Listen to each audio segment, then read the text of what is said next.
Welcome to another episode of Walk and Talk with me, Geoff Wilson. Is it? Yeah, it is now. And my friend Taylor Ruddle, comedian extraordinaire. I'm in Christchurch, and we're getting a little bit of exercise before he puts on a show. And we're walking down a random, not even an alleyway in Christchurch. Kind of is an alleyway. Like it has to. So if you're familiar with Christchurch, we walked into the parking lot of Ecan, which is like on Manchester Street, I guess, or St. Asaph Street. And then we were in the parking lot, and then I just said, let's go down there because I've never been there before. And then take a photo so people can actually tell why not? And then there's like a massive Ford dealership that's kind of like near the bus exchange, and you can see the bus exchange. Stopping to take photos, that's where the awkward pause was. And hoping it didn't stop the recording. And now we're coming up on, what is that street? Is that Colombo Street there? So my old high school, which is was not there when I went to it. It's a new building, Al Tafiti. I've never been inside, but we shot some shots of a documentary about my life outside it. So that's about as close. Really? Yeah. This is a documentary about your life? I mean, it's a student film, so it's not. Still. Yeah, it is good. It's very well made. Yeah. The Sun-Kissed Cow Media did it. They're very, very talented young people. And I've never realized this, Edmund Hillary, is that what it is? Yeah. Like this building is just short. This is an audio podcast, so nobody's going to know what we're talking about unless you come to Christchurch. Yeah, just if you start at the comedy club and then walk the route we're walking now, you'll see everything we're seeing, So I think what was interesting to me is what you said of like, you've never walked down that little thing we just walked by, like in front of a Ford dealership that you can kind of walk in, I guess. How long have you lived here? Christchurch? Yeah. Like 20 years maybe? Yeah. Do you feel like you have seen most, if not all of it now, but just maybe things have changed like a dealership? Or do you think there's still streets that you're like, I just had no excuse to ever go down here? You can definitely find like whimsy in your own town. We were literally just talking about being present beforehand, right? Like, and then the other day in person, we were talking about watching people walking along and staring down at their phone. All right, there's a guy. There's one. Yep. And it is kind of surprising what there actually is out there if you kind of just like, take it all in and think to yourself, I haven't been that way before. Like this. So I'm next to some other street art, and I'll try not to ruin the recording by photo of it. What would you say this is? I don't know what it is, but I like it. We're next to like a tradie building. Face cropped very closely. Yeah. Then there's a large building, which I have to guess is probably some kind of heritage building. Yeah. And then this is something very modern. Yeah, so maybe it's like that's what it became or something. Yeah. And then there's a blueprint schematic, the arm of a digger. And it's all graffiti with whatever. Can you tell graffiti style, by the way, in terms of like how they painted this? No, I mean, like it was commissioned. This is commissioned for sure. Yeah. With a spray can, I would imagine, because you can see kind of. You can see the splatter. Like where they would have whipped their arm around. This is great for visual. Yeah. Filling the mind's eye of imagination. Yeah. Or even this thing. Yeah, so it's like I should have been timing this because should I tell you about my little system that I do? Why not? Yeah. So I have like a stopwatch thing on my clock where just whenever I go for a walk, I set it to start and then I just add that up throughout the day. And I try to get that as high as possible, which I forgot to do here, but I'm at 42 minutes, 37 seconds now. Nice. So being present, Well, forgetting, I'll do that one as another topic, I think. But I still like the idea, unless there's something about it that you find interesting. It's really hard to do, and I think I've definitely deteriorated relationships. It was like that Peep Show episode where Mark has a line where he says, we have a responsibility to be anxious about this. We need to treat the situation with the appropriate amount of, whatever he said, respect or something. And like, we're just talking about this off the pod about how once you get that kind of like, I suppose you'd call it work-life balance or something, right? You'd get your kind of, the thing that you do for the big bulk of your day. Once you get that kind of in order, you suddenly find yourself with like the motivation and maybe almost the time and the money and stuff to figure out the other parts of your life, which is a new feeling for me. Like I've always either hated the job or enjoyed the job, but it was like a lot of work for not a lot of financial, reward. But yeah, it's been going all right lately, so knock on wood, it maintains. There's a related to what you just said there around work. The way it was phrased to me before is it's like a triangle where it's hard to get all three things in accordance. You could try. I mean, it's ideal if you do, but it's one. It's like remuneration, basically. Like, is it providing what you need? Yeah. 2, culture and teamwork and engagement, like feeling connected. And 3, like values. Like, is this a thing or challenge and values? Like, is this a thing that brings you something that is joyful, that's challenging you in a healthy way? Yeah. And when those start to slip, especially if you get down to like one of the 3, that's tend to be when people start leaving. Yeah. When people look for something new. Oh, this is in terms of like staff retention. Interesting. But also, I guess for any project, probably too, right? Yeah. I mean, I guess I can't say remuneration for a random hobby, but if you start being a comedian, and if you because like, let's say if you expect to get paid like out the door, so like an open micer, right? Like it's brand new. You might be very disappointed to find out, and then therefore your motivation is lower because you had these expectations that you're not being met. Yeah. Because it might be not accurate. This dude, Ben Vias, who's a local comic, he's from India, and he was telling me, he was like really surprised that there was not more Indians doing stand-up. And then once he got into stand-up, he realized like there's no money in the open mic scene, and so he kind of laughed and he was like, if you could make money doing it, and the whole, everyone would be Indian stand-ups in Christchurch. And yeah, that's very interesting because most stand-up scenes, I think, have trouble retaining comedians anyways, and that does happen, I think, where I'm just trying to like picture it in the triangle now of like they enjoy it, so that's one point on the triangle. It's you're not going to get remunerated for a long time, so that's definitely not a point on the triangle you have. And then maybe what was the other one? Maybe fame's a version of that though. Like I don't know, I could make it up right now. Right? We're making up our own triangle. Yeah. But for comedy, it's like there's that reward of like, I guess remuneration is kind of like reward, right? Something for your time. And so to feel like you're funny, to feel like it's working, to feel like that aspect of a bit of fame, people recognize you, that could be part. The other one was challenge. Like, is this a thing that is challenging you? So like, let's say you're doing design work that you might have used to be doing, right? Or the posters. If you feel like this is just too easy of a job and you've done it 1,000 times, you might not be as motivated to do more. If you're like, this is like, you want a new challenge. You want me to come with a brief, I assume, that would make you creatively need to think through it. There's definitely like a sweet spot, it sucks when you get you have a real creative idea, but the client whittles you back, and then eventually it's quite a cookie cutter design, and they're really happy with it, but you're like, oh well, I thought this was going to be a folio piece, but it's not. It's just another job on the fucking balance sheet or whatever they say.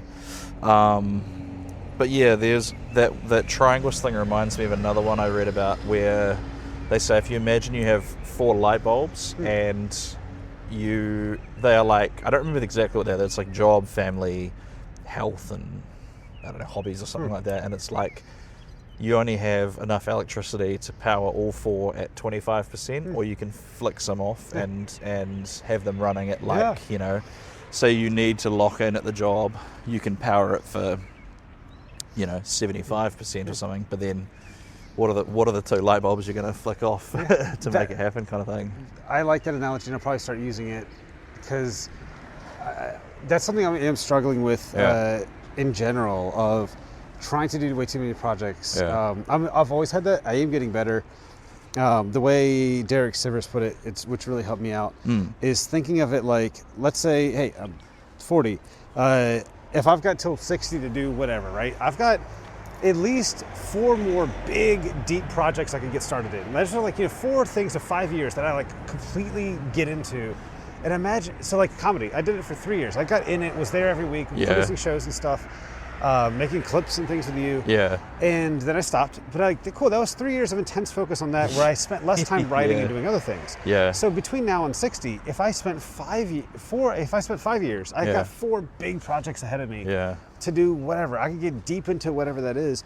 And that's only if they take 5 years. That's not even if they take like a year or two. So you can stack multiple back to back instead of trying to do 20 of them at once. You said you're in your 40s now, right? So about to be. Yeah, I'm giving myself an extra month. You've got another 10 years before you either have to become, you can devote one of these projects to smoking meat or brewing, like making like a microbrewery in your garage. I've already done that. Oh, okay. I've already been a homebrewer for like 5 years. So see, it's ticked off. Yeah. Yep. I am into birding now, right? So it's like bird watching? Yeah. So like I guess that's kind of one. Yeah. That's another funny thing that I think as the older you get, the more you appreciate that. But when you're younger, you're like, who cares about fucking birds? Like, you know, yeah, I never a bird's a bird, right? Until I watched, until we started playing Wingspan, the board game. I just recently played that for the first time. It's very fun. To me, it's the most well-produced board game I've ever played. It's great, eh? And because of that, we started just getting really into it and started noticing the world. So I guess to bring this full circle, since I keep these to roughly 10 minutes of a stroll. Yeah. We started talking about just noticing like things around you, like this street block. But that's also what's helped me, I guess, be more present in the world, is by playing Wingspan, seeing a bunch of birds I've never seen, realizing, oh wait, there is more than sparrows around here. Yeah. And there's actually, in New Zealand, a lot of birds. Yeah. And then, so it just gives me something else to not be looking at my phone for. Yeah. Except then when you start doing this, you start treating it like Pokemon, like I do, where it's like now I'm just looking at my phone to see what's on. Oh, I gotta take a photo of that, and which one's in the area. So I still end up looking at my phone because everything tries to bring you back there somehow. I was going to ask you this actually. Well, how do you feel about that everyday carry movement, EDC? What's that? Do you not know it? So it's like, to me, it kind of goes hand in hand with things like the vinyl comeback.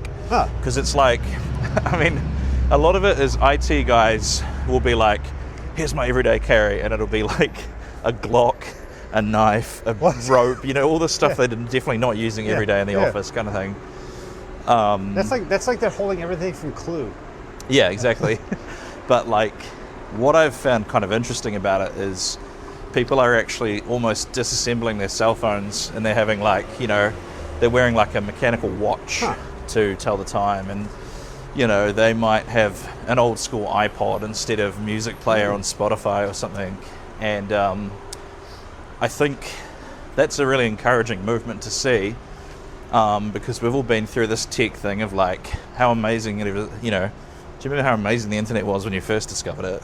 And then we got to enjoy it for what it was. Yeah. And then now that it's kind of getting worse again, I feel it's encouraging that people have gone, we've had enough of that. Like, we're going to go back to the things we had.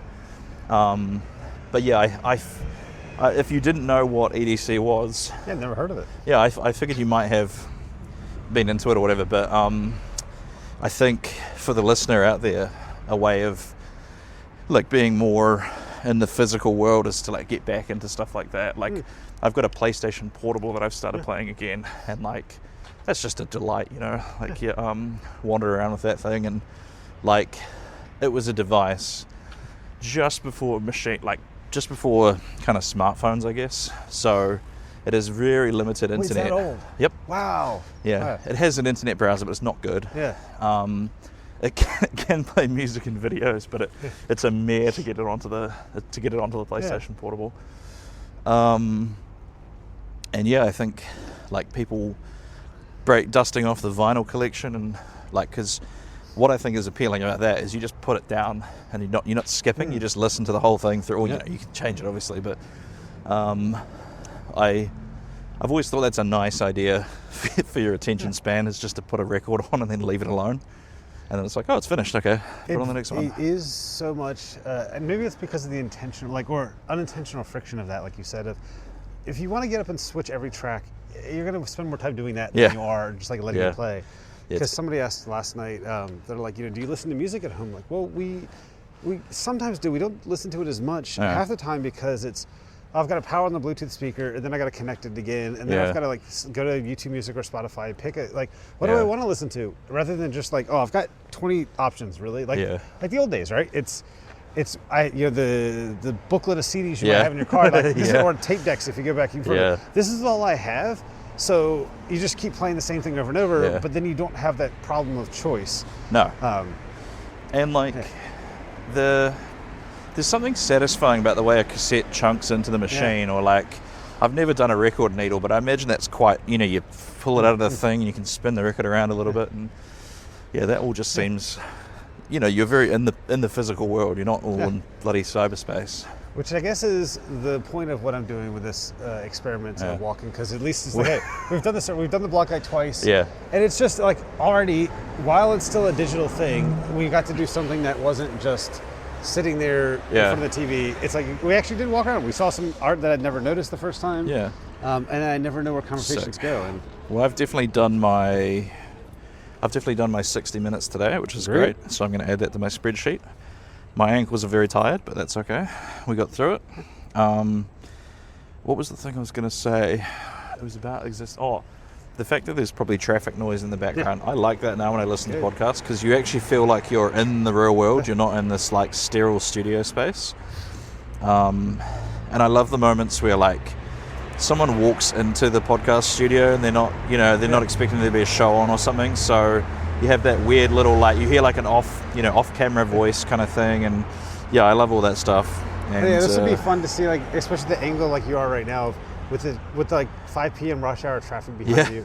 Christchurch's version of rush hour traffic. Yeah, it's not too bad today. But it's like, how much is this going to pick up? I have no idea. It'll be fine. You've got the fluffy thing on it. And this is, I keep always wanting to wrap stuff up, but I'm the master of one more thought. Yeah. So with that, this is very much my own like reaction to the like being that content creator and trying to do all that stuff for years. And last year we're like or the year before that maybe, like making tons of clips and just trying to get views for whatever reason. Yeah. And then like how much time I would spend on my old podcast, like for a 1 hour episode, I'd spend like 20 hours. Like you used to tell me. Perfect. And this is my like reaction to go, no, I'm going to try to make it as janky but real world. And I think that's the trend that we're going to see. Yeah. Is that one for digital stuff? I'm hearing other people as well say that live videos are going to be the new thing. As in like you're going live on your phone now kind of thing. So like Substack's now got a live thing. What TikTok and Instagram have live. I hate that. And I do too personally. I don't like it, But I think it's that idea of people still trying to connect again, but still... But at the same time, they're doing it to still connect with or get views and whatnot. I'm doing this more just to see if people find this interesting. Interesting. I was thinking about this the other day as to how I can, because like I was listening to a podcast about enshittification and how like the end users and the content creators are both kind of stuck on the hamster wheel, and neither of them are really happy with it. But like, what other choice do you have, kind of thing? Well, the choice you have is, like you said, is what is the EDC or whatever the thing was. Everyday carry. You're going out. You're actually just doing things that aren't related to that at all. Yeah. You're just hanging out outside again and just trying to find things that aren't this. Yeah. And I do have faith, I do have hope, because if everybody feels so burnt out about having to feel like they have to create content, because that's what you're told and sold, because that's how these platforms get money, then if you get too tired of doing that, or too tired of consuming it because it's all, as they say, AI and other stuff, then what choice it leaves you is actually just to go do the radical opposite. Just do nothing, which is, I guess, how raw dogging on a plane started, right? Yeah. It started as a dumb thing that people started then filming, but actually that's just meditation. Yeah. So it's actually like you accidentally stumbled into a healthy exercise that people used to do 60 years ago. Yeah. I always remember... this is going to be a good noise. Give us some stick, lad. People always floor it down Senassa Street. I don't know why. It's not even a car I thought it would be. I thought it was going to be like a muscle car. It's just like a Nissan. The sort of cars that the guys I grew up with drove. Yeah. What was I saying? So as a result of listening to that podcast, I was thinking to myself yesterday, like, how hard would it actually be to just manually create a mailing list and literally just send emails with like BCC as the system? I know you have to be careful about not sending too many, because Gmail has some kind of anti-spam thing, so I would need to find out what the limit is. I probably don't have enough people on my mailing list for it to be like that, but I was thinking about it last night, and I thought, like, is that... Because you have to think to yourself, if I'm sick of all this barrage of content and stuff like that, like, people that are like me surely might be as well. And so, like, I was sort of looking at how to recreate all this stuff. Like, okay, well, if you wanted to post video skits, you would need to host them somewhere. Where do you host them? And, you know, there's several options for that. And then you're like, okay, well, a lot of it's just writing, which is fine. Pretty sure you can embed audio files to emails now, so people can just listen to, you know, you can do like a thing on Substack. That's why I listen to most things now, and that's why I'm also doing audio, because effectively, like, Just gotta listen anyway. Yeah. So yeah, I was very seriously thinking about how hard it is to just recreate like the functions of a mailing list, but actually like, because those services like SurveyMonkey are basically just selling you, you're too lazy or you don't have the time to do all this, so we'll do it for you. But I don't think it's that hard to replace it. But I don't know. Watch the space. One last thought again with that is, a year ago I did seriously consider starting to write handwritten letters. It's like literally go back again, like you said, analog, right? Yeah, Vinyl and all that. It started with actually as a comedian. This is when I was doing TikTok, so it might have been 2 years ago now. Yeah. He said something like he likes fountain pens. It's somebody in New Zealand, Sanjay, I think. Sanjay Pabrik. He was like, if anybody responds to this, I'll write you a handwritten letter. And nobody did, so I did. Oh, that's a shame. Because I was like, I've got fountain pens. He loves fountain pens, and so he wrote me a letter, and it was super nice. Yeah. And he was authentically like, I wish more people asked, but you did, and I'm so happy you did. I wrote him one back with my fountain pen. He wrote me another one back, so it was fun to actually do that. It makes somebody so happy by just this little thing of responding and getting it in the post, right? And so it started to be that, but then inevitably, at the time of where my mind was, it got back to the, but how do I create this into the content, and how do I turn this into something bigger, and how much time do I want to invest? And then I lost all the motivation. Yeah. When it goes back to just, like even you saying it, like I could send you letters, and maybe I'll start. Now there's a cost associated. That's only it's like 30 cents. But actually right? That still might be fun. So maybe that's a thing to why not? do. Why not? I think there is one other Substack person, at least that I've seen, might be doing that. What I'll do is I'll write out a physical copy of my newsletter for you. And I'll put all the photos in it. As well. That's a fun idea. Yeah. I know Pip actually does put physical copies of the mailing list for the comedy club in people's letterboxes. And so which is a cool idea, I think. A physical mailing list is that's a throwback, Yeah, I mean, when we were here, we waited at a cafe the other day, and they've got this neat things of Christchurch, this little fold-out booklet, and I grabbed one just because it's something to tangibly hold and walk around with and look, and then go. There's so many choices, like anything on, whether it's online content or whether it's places to eat in a good way. There's so many choices. I don't know which one's best. So I'm going to look at recommendations. If you tell me this place, I'll go here. If I look at a book, I go, well, hey, I'm near it, so might as well stop at that place. And then comedy, so just what's on. It's Monday night. Yeah. Come see your good advice, bad advice show. Yes, we're about to do that.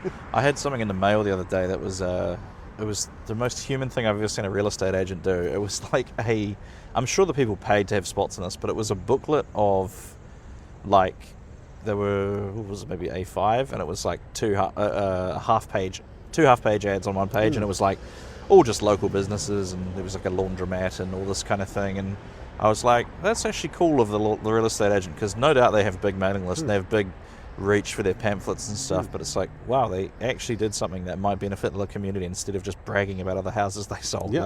I hate getting those in the mail because it's so irrelevant to me, and it's just them patting themselves on the back. But I was getting letters like that the year after we moved into our house. They're like, hey, did you know you could sell it? Why? Why would I do that? I'm in debt now. Well, Taylor, let's wrap this one up. Yes. And one day I'll learn how to not speak in podcast voice when I'm talking, because this is not exactly how I do it. But hey, in real life, we'll do another one maybe later. Sounds good. Do you want to plug anything for nobody who listens to this? It's going to drop tonight or tomorrow, next Monday or something? Whenever I get to it. It definitely won't be tomorrow or tonight, because I have to put it on my laptop. But when it does, just in general. To the version of me that's waddling around the backyard listening to this, hello. Hope you've stayed on the wagon. Yeah, again, you record this for an audience of one. You pick your target, and right now, when you said you walk around listening, cool. Yeah. It's just now I'm doing it to you. So hi you. Hello to me. What am I plugging? Nothing really outside of the usual things. I've been talking to a guy about doing a gig in Hanmer Springs. So I guess just if you live there, follow me on Instagram, Taylor Ruddle Comedy, and I'll be coming there in October, hopefully. Are you still doing anything with Substack or not? Nah, so my friend Tristan Miller told me it's run by Nazis or something, so I was like, oh, that's dicey. I don't really want to I still have the Substack up, and it feels a bit like sunk cost fallacy. Yeah. I'm like, fuck, I just moved everything over there, so I don't know whether it's legit or not. But you hear a lot of rumors, but no, I put that on ice for the minute, but I don't know. I've been posting shorter clips. It's not really getting much of a response on the socials, so I'm I might just make stuff that's fun to make, and the Exactly. people that'll appreciate it will appreciate it. So, Like this yeah. I don't care who listens to this. Yeah. It's just gonna be what it is. Yeah. I don't have any other way to end it. So other people go for a walk, or go Yeah. us. Thanks for going for a walk. Get outside and go for a walk. Cheers.